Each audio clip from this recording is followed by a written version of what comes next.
was watching a movie the other day, and the parents were at a ball game of some sort, and the conversation was about, how to cheer on your kids, and you're not supposed to say, you got to win.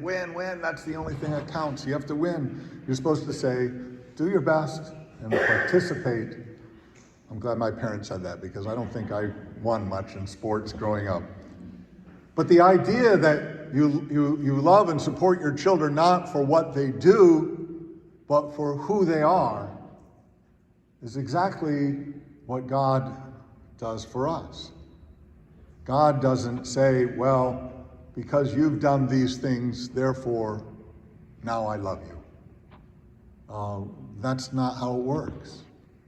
Today we celebrate the Assumption of Mary, and we believe that she was assumed body and soul into heaven after her life, after she gave birth to Jesus, after she raised him, after she saw him die, and after she lived for presumably many years as an apostle of Christ.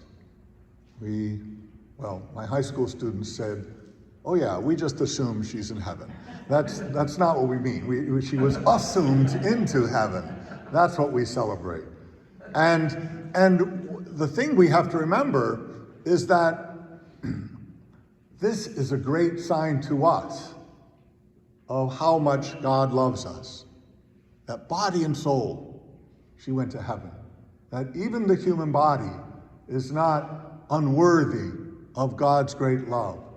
That Mary was completely, in all of her humanity, accepted and taken to be with the Lord. It tells us that our humanity is not bad. It's not something we have to let go of or apologize for or somehow be ashamed of. That God loves us in our humanity.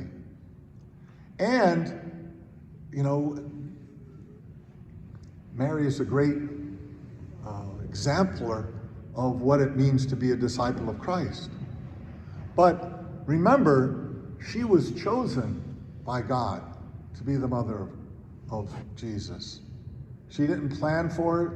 She didn't, decide someday I'm going to grow up to be the mother of God.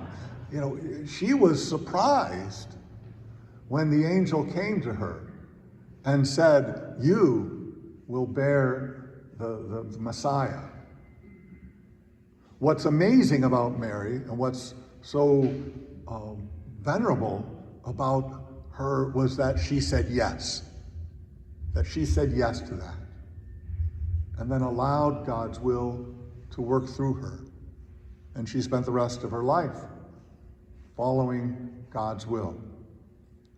We celebrate the Assumption of Mary because we celebrate the one person, the one human person outside of Christ himself, who was sinless and perfect and was assumed into heaven to show us, to let us know that we are loved just for being us.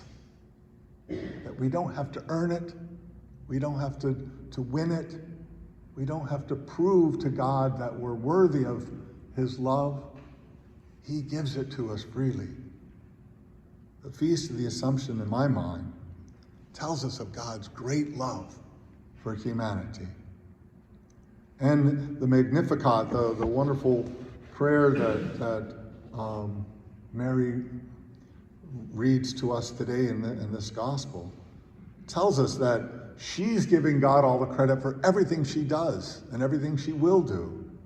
She lists all the things that God has done, and that it's God that's doing all this stuff, and that we are the beneficiaries. It's good that we are loved for ourselves and not for what we do. Because look at what we've done. I've been ordained 36 years. I can't think of one year where I said, we don't need to pray for peace this year. We've got it. Wars are over. We always have wars. We always have conflict. We've got work to do. Hunger continues to plague people. We still have to feed people on the streets of our own city, much less halfway around the world. Even though we know there's abundance of food in the world, people still go hungry.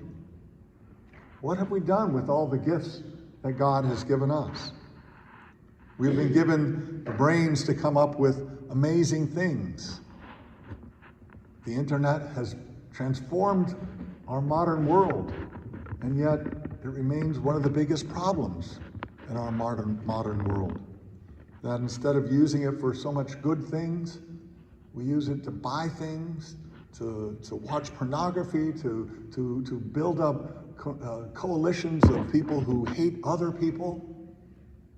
We build artificial intelligence, but I'm not sure we're any more intelligent because of it.